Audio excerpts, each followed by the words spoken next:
कहानी की शुरुआत होती है 1600 के दशक से, जब एक इंग्लिश ट्रेडिंग कंपनी यानी ईस्ट इंडिया कंपनी समुद्र के रास्ते भारत आती है। उनके जहाज मसाले, कपड़े और चाय के सपनों से भरे हुए थे। ऑफिशियली तो वे सिर्फ बिजनेस करने आए थे, लेकिन असली एजेंडा कहीं गहरा था। भारत उस समय सोने की चिड़िया कहा जाता था। रिसोर्सेज की कोई कमी नहीं थी, कल्चर और ट्रेड रूट्स बहुत ज्यादा मजबूत थे और एक ऐसा देश जो कई रियासतों और छोटे छोटे राज्यों में बटा हुआ था। ईस्ट इंडिया कंपनी ने पहले तो सिर्फ व्यापार किया, लेकिन जैसे जैसे उन्हें भारत की राजनीतिक स्थिति का अंदाजा होता है, उनकी नजर व्यापार से हटकर पावर पर टिक जाती है। डिवाइडेड एंड रूल, यानी बांटो और राज करो, ये उनकी सबसे बड़ी वेपन थी। एक रियासत को दूसरी के खिलाफ खड़ा करना, फिर मेडिएटर बनकर फायदा उठाना। धीरे धीरे वो मेडिएटर राजा से भी ताकतवर हो जाता था। दोस्तों, 1837 तक भारत का नक्शा बदल चुका था। अगर उस समय का मैप आपके सामने होता तो साफ दिखता कि बड़े हिस्से सीधे ईस्ट इंडिया कंपनी के कंट्रोल में थे। बाकी हिस्से हिंदू राजाओं और मुस्लिम निजाम के अधीन थे। बाहर से स्वतंत्र लगते तो थे, लेकिन असल में उनके डिसीजंस जो थे वो ब्रिटिशर्स ही ले रहे थे। ये जैसे कोई कठपुतली शो था, जहाँ राजा नवाब बस नाम के तो थे और डोर कंपनी के पास थे। फिर आया 1848 और साथ ही साथ एक नए गवर्नर जनरल लॉर्ड डलहौजी आते हैं। उनके पास एक चालाक, कोल्ड और कैलकुलेटेड पॉलिसी थी, डॉक्ट्रिन ऑफ लैप्स। इसका मतलब अगर किसी राजा का बायोलॉजिकल बेटा नहीं है तो अडॉप्ट किया हुआ बेटा भी वारिस नहीं माना जाएगा और वो राज्य सीधे ब्रिटिश सरकार के पास चला जाएगा। ये सुनने में एक सिंपल लीगल रूल लग रहा होगा, लेकिन इसका असर बहुत ही ज्यादा विनाशकारी और भयंकर था। सतारा पहला राज्य था जो इस नीति के तहत लिया गया था। इसके बाद झांसी की बारी आती है। रानी लक्ष्मीबाई के पति की मौत हो जाती है।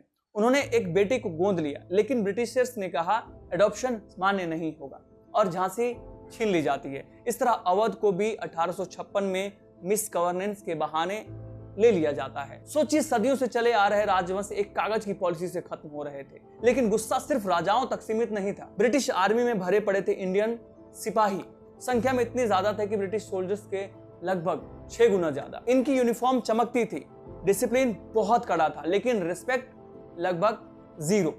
हाई रैंक सिर्फ ब्रिटिश ऑफिसर्स के पास थे, जबकि इंडियन सोल्जर्स को सिर्फ लड़ने और मरने के लिए ही रखा गया। डिस्क्रिमिनेशन का ये जहर धीरे धीरे फौजियों के दिलों में फैल रहा था। सैलरी में भी फर्क था, प्रमोशंस के चांसेस लगभग खत्म थे, मतलब होना ही नहीं है। और ऊपर से ब्रिटिश ऑफिसर्स के रेसिस्ट रवैये।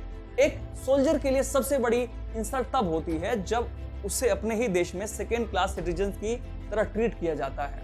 ब्रिटिशर्स ने सिर्फ राजनीति और सेना में नहीं, बल्कि समाज और धर्म में भी हस्तक्षेप शुरू कर दिया था। जैसे 1856 का हिंदू विडो रिमैरिज एक्ट। आज के नजरिए से अगर आप इसको देखेंगे तो बहुत प्रोग्रेसिव है, लेकिन उस दौर में सोसाइटी इसे एक डायरेक्ट अटैक मान रही थी, जो अपने ट्रेडिशंस पर। रिलीजियस डिसेबिलिटीज एक्ट के तहत अगर आप धर्म बदलते थे तो आपकी प्रॉपर्टी छीन ली जाती थी। इमेजिन कीजिए, किसी के लिए फेथ एक प्राइवेट मैटर है, लेकिन गवर्नमेंट उसे पनिश कर रही है। और फिर जैसे सूखी घास में आग लगती है, वैसे ही एक स्पार्क आया। एनफील्ड राइफल कैटरेज का विवाद शुरू हो जाता है। अफवाह फैले कि नए कारतूसों को गाय और सुअर की चर्बी से ग्रीस किया जाता है। हिंदुओं के लिए गाय पवित्र थी, मुसलमानों के लिए सुअर हराम थे। और इन कैटरेज को यूज करने से पहले सोल्जर्स को मुंह से उसकी सील काटनी होती थी। ये सिर्फ मिलिट्री सप्लाई इश्यूज नहीं थे, ये रिलीजियस इंसल्ट थी। सोल्जर्स ने साफ मना कर दिया, लेकिन ब्रिटिशर्स ऑफिसर्स ने इसे डिसिप्लिन का मुद्दा मानकर उन्हें पनिश करना शुरू कर दिया। ये पनिशमेंट आग में घी डालने जैसी थी। 29 मार्च 1857 बैरकपुर कैंटोनमेंट। एक यंग सोल्जर का नाम मंगल पांडे अपनी बंदूक लेकर आगे बढ़ता है और अपने ब्रिटिश ऑफिसर्स पर गोली चला देता है। ये एक्ट एक सिग्नल था कि अब सब्र की सीमा टूट चुकी है। इसके बाद जैसे डोमिनियो इफेक्ट हुआ। 10 मई 1857 मेरठ में सैनिकों ने ओपन रिबेलियन शुरू कर दिया। ब्रिटिश ऑफिसर्स को मारा, जेलें तोड़ी और दिल्ली की ओर मार्च किया। दिल्ली पहुंचकर उन्हें मुगल एम्परर बहादुर शाह जफर को सिंबॉलिक लीडर बना दिया। दिल्ली चलो, ये नारा पूरे उत्तर भारत में गूंज उठा था। कानपुर में नाना साहब, झांसी में रानी लक्ष्मीबाई, लखनऊ में बेगम हजरत महल, बिहार में कुंवर सिंह, ये सब इस विद्रोह के रीजनल हीरोज बने। फार्मर्स, आर्टिसंस, जमींदार सब इस मूवमेंट का हिस्सा बने। ब्रिटिश ने इस विद्रोह को सिपॉय म्यूटिनी कहा। जैसे ये बस एक सैनिकों का छोटा बगावत हो। लेकिन सच में India first war of independence था। हाँ, अंत में ब्रिटिशर्स जीत गए, उनके पास रिसोर्सेज ज्यादा थे, मॉडर्न वेपन्स थे और कई रियासतें उनके साथ भी मिली हुई थी जिन्हें रेबेलियन ज्वाइन नहीं किया। लेकिन इस मोमेंट ने एक चीज क्लियर कर दी थी कि भारतीय अगर यूनाइटेड हो जाए तो ब्रिटिश एम्पायर को हिलाया जा सकता है।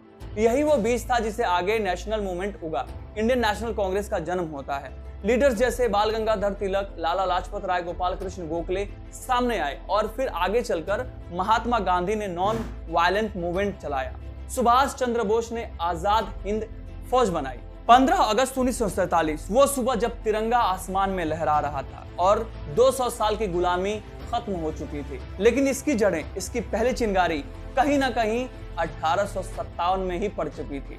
ये सिर्फ तारीख नहीं थी, ये रिमाइंडर है।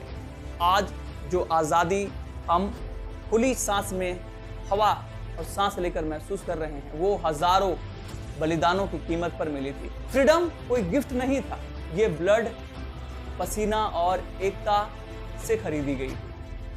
आपका क्या कहना है इस बारे में, प्लीज कमेंट बॉक्स में बताएं। जय हिंद, जय भारत। मेरे देश के हर एक उस फौजी को सलाम, उस हर एक क्रांतिकारी को सलाम जो उस समय लड़े थे और जो आज भी बॉर्डर पे और बॉर्डर से अंदर जो कर रहे हैं। जय चंद तो आज भी मिलेंगे, आज भी वो लोग हैं जो भारत को तोड़ने की कोशिश कर रहे हैं, पर आप एक साथ बने रहिए क्योंकि ये हमारा देश है। जय हिंद।